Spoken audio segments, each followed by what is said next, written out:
Good Lord. Sorry, Coach. Yeah, we good. We good. Trust me. God is taking me everywhere. This is a sweet. How's everyone doing? Uh, Great game by KU. They have a tremendous football team that are resilient. They have a wonderful coach. Let's close that door. Let's do something so it's not distracting.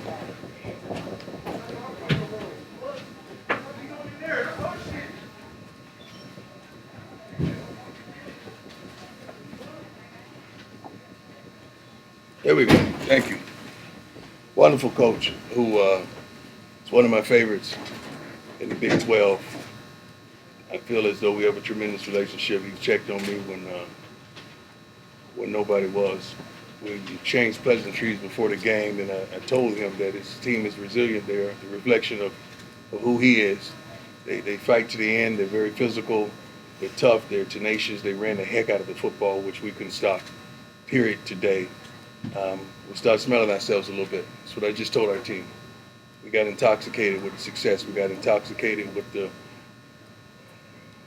multitude of articles and the assumption that we're this and the assumption that we're that, and we did not play CU football. Therefore, we got our butts kicked. It is what it is. Let's go. Nikki, go ahead. Hey, Coach. How you doing? Good. Nikki Edwards, CU Sports Report. You mentioned the deficiencies on stopping the run tonight. Right. What was kind of the mood on the sideline of trying to get it right but not quite? The move was let's stop the run. We got to do something. We got to stop. They didn't punt one time. I think during their 300 or 331 yards, rushing was alarming. You can't win when a team has rushed for 331 yards on you. That's not indicative of who we've been and who we are. That is certainly not who we are, and we could not stop the bleeding. We tried consistently, but we could not stop the bleeding. That's hats off to them. They were physical. They out-physicaled us. They outplayed us. They wanted it a lot more than we did. Adam, go ahead. The missed tackles, how much did that surprise you? That obviously wasn't something that you guys were on mission. That's not nothing that we do. That's not our identity. We usually get to the ball at an alarming rate, and we're very physical when we get there. The first screen pass that went for a touchdown, I believe it was like 51 yards. I was like, oh, Lord, here we go. Here we go with the dumb stuff. That's not who we are. When that happens, you know, we on some dumb stuff today. And we got to do better. We got to do better. We got to do a better job as coaches. We got to do a better job as players. We just got to do a better job, period. Dennis, go ahead. Deion, all your goals are still in front of you. Yes, sir. It's going to be a little harder now. Yes, sir. When do you relay that to the team after Already getting did. over this? Already did. Trust me. We just did. When you're in control of your own destiny, it's a phenomenal thing. I don't just think about football. I think about life. So the message to these young men is if God were to grant you every darn thing you needed in life, all the ability, the thought process, the connections, the visuals, and you don't do nothing with it, that's on you. And that's what we are. We control our own destiny. We fumbled it. Brian, go ahead. Hey, Coach. Brian Howell, Yes, sir. Cameron. You guys have been the more physical team for several Yeah. weeks now. Yeah. Today, obviously, they were. What did you feel like was the difference there? Why were they more physical than you? Yeah, they just they wanted it more. We were smelling ourselves. They wanted it more, and that's on me. I can't let a team that I coach start feeling themselves. Can't do that. Matt, go ahead. Slow starts, another kind of issue for the offense today. I mean, I figured if you would have had an answer, you probably would have fixed it at this point. Is it frustrating for you? Well, 21 points in 19 minutes of possession. I'm pretty good with that. Okay. I think I'll take that. We got to do better defensively. That was not the offense today. I understand what you're saying, but we got to do better defensively. They didn't punt one time. Mike, go ahead. Sheduer got hit really low in the first half. Yeah. How's he doing? He's good. I mean, he's been hit his whole life, man. I mean, this kid is tough. He's one of the toughest young football players that I've ever seen. Hey, Coach. Devin, for the last 2 weeks, Traylon Miller has done a really good job of Yes, sir. filling that empty spot of Jimmy Horn Jr. What can you say about his performance today? He's phenomenal. I mean, especially a freshman, the game of these magnitudes, and he's showing up and showing out. The moment is not too big for him. He plays hard. He practices hard. He's smart. Don't make many mental errors. I love the kid, man. I mean, we want to recruit more of those type of young men. Eric, go ahead. When a team doesn't perform to what's indicative of who they've been, how do you handle that moving forward? That's practice. That's a tremendous thought process, which I will have from right now all the way until we land, and probably all day tomorrow, because it's hard for me to flush things. I carry them because I'm a perfectionist. I try to see what's the problem and then administer to the problem and hopefully provoke change within the problem. That's not who we are. Truly not who we are, especially defensively. Troy, go Especially defensively. Yes, sir. Coach, the team's done a remarkable job of making second half adjustments Mhm. defensively. Was it just Neal being that good, or the adjustments didn't take? No. Rob called a good game, man. We got to do what he called. You know, we got to do what he called. He called a pretty good game. I mean, I'm hearing this stuff and I'm seeing what's supposed to transpire, and it never did. They didn't punt, man. Like he called a pretty good game. Mark, go ahead. You mentioned gotten intoxicated with yourself or Yeah. feeling yourself. It's easy for all of us in retrospect. I didn't say me.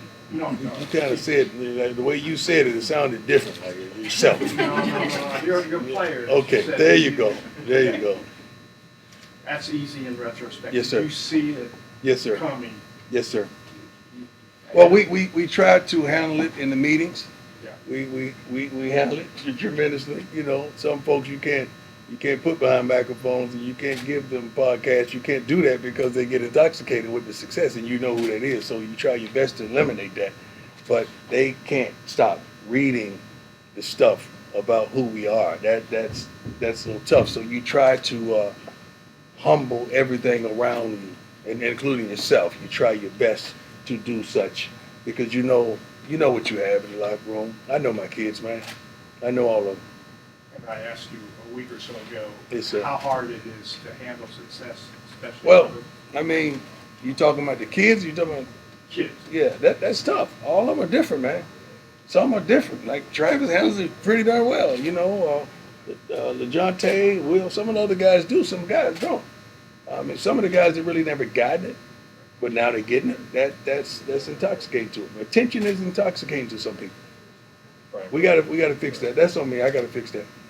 Brian, go ahead. Coach, the last time you guys looked like this was probably first half in Nebraska. Right. Probably the only other time you looked like this. Right. You responded really well from that. Does that give you confidence as a coach, knowing that these guys can respond to something like this? I never give up, Brian. I never do. Until that last second ticked off the clock of when I knew they were going into the kneeling, that's when I knew it was over. But I never give up on these young men, because I know we have the propensity to come back, given the time frame on the score clock.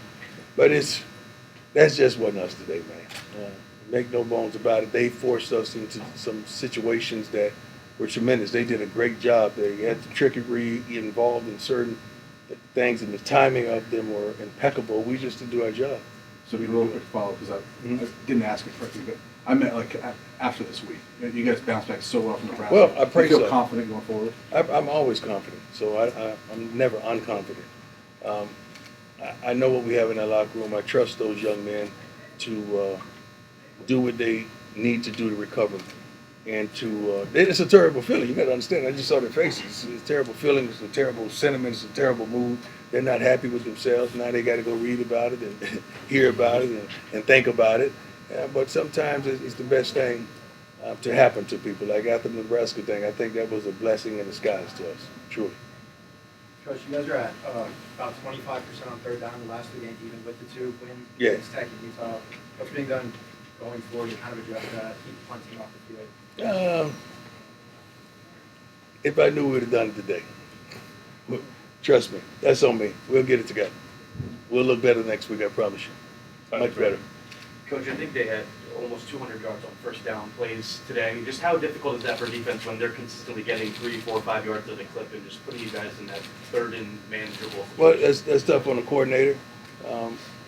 It's not like we didn't know what they were going to do. I mean, every play that was called, and then you can hear it in the headset. You know what was coming. We just got to take care of it. We just got to do a better job at preventing it, and we did not do that today.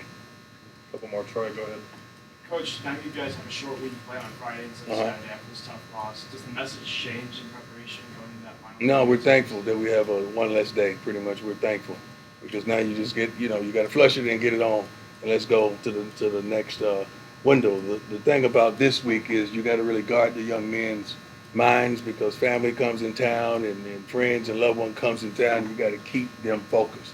And you got the other team leaving away from their family, friends, and loved ones, and they're coming to be spoilers. So you got to refocus your young men and let them understand that this is not about turkey and dumplings and applesauce or whatever you have. Cranberry sauce, I'm sorry, not applesauce. It's not about that. It's about football, man. Coach, you mentioned your relationship with Coach Leipold. You're both building programs from the ground up. What are some of the things that he shared with you to kind of help you? His optimism, his passion for the game.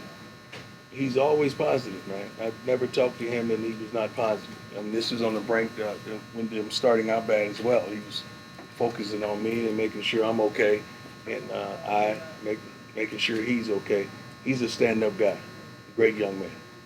Okay, go ahead.